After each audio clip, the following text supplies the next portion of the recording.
કે જ્યાંથી નકલી વસ્તુઓના ઝડપાવાનો સિલસિલો બંધ થવાનું નામ જ નથી લઈ રહ્યો। ફરી એકવાર અહીં અસલીના નામ પર નકલી તેલનો વેપલો થતો હોવાની ઘટના સામે આવી છે। સૌથી પહેલા તમારી સ્ક્રીન પર અમે એક દ્રશ્ય આપને દેખાડવા માંગીએ છીએ, જ્યાં તેલના ડબ્બા પર સ્ટીકર તો પ્રસિદ્ધ બ્રાન્ડના લાગ્યા છે, પરંતુ આ બ્રાન્ડેડ દેખાતા ડબ્બા હકીકતમાં ડુપ્લિકેટ છે। એટલે અસલી નામની આડમાં ડબ્બાઓની અંદર નકલી માલ ભરવામાં આવ્યો છે। સુરતના લિંબાયતમાં લગભગ 8 કિરાણા સ્ટોર પર પોલીસે દરોડા પાડ્યા હતા, જ્યાં બ્રાન્ડેડ કંપનીના નામે વેચાતા ડુપ્લિકેટ કપાસિયા તેલના 54 ડબ્બા મળી આવ્યા છે।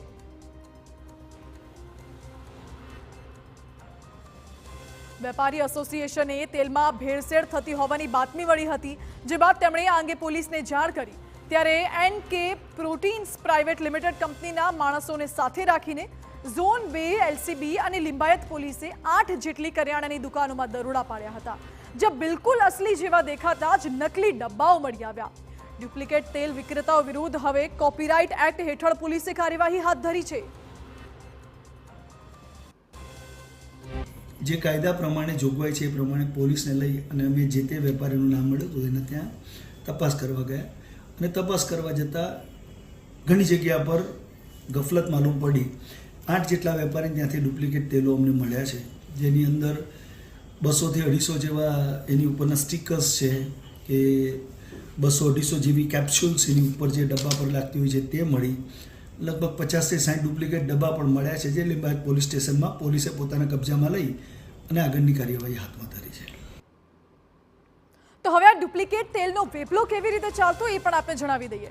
ભેળસેળિયા તત્વો બ્રાન્ડેડ ડબ્બાઓમાં હલકી ગુણવત્તાવાળું તેલ ભરી ગ્રાહકોને પધરાવી દે છે। ડબ્બા પર બ્રાન્ડેડ કંપનીના સ્ટીકર હોય એટલે ગ્રાહકોને છેતરાયાનો અણસાર પણ નથી આવતો, પરંતુ ભેળસેળિયું તેલ કે હલકી ગુણવત્તાવાળું તેલ સ્વાસ્થ્ય માટે ખૂબ જ જોખમી સાબિત થઈ શકે છે। ભેળસેળિયા તેલમાં ટ્રાન્સ ફેટનું પ્રમાણ ખૂબ જ વધારે હોય છે।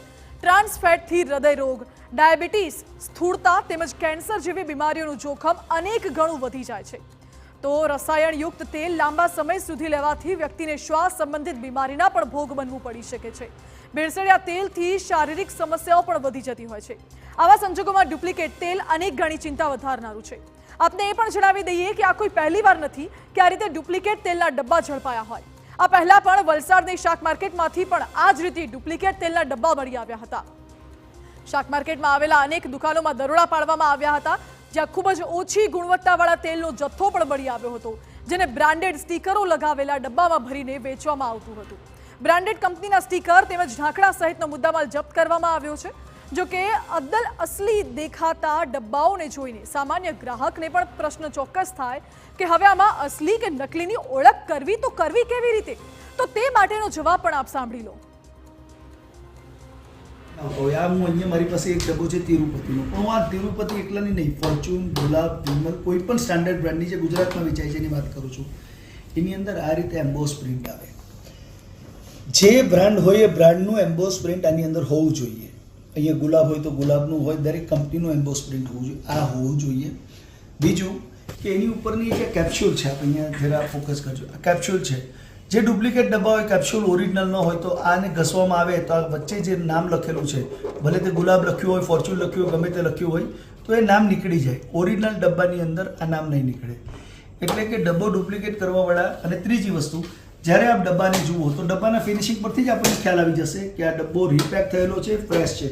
ફ્રેશ ડબ્બાનું ફિનિશિંગ આખું અલગ જ આવતું હોય, એની ચમક અલગ જ આવતી હોય।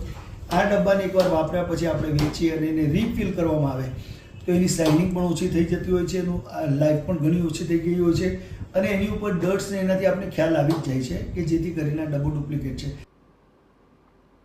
તો આ રીતે તમે અસલી અને નકલીની ઓળખ કરી શકો છો।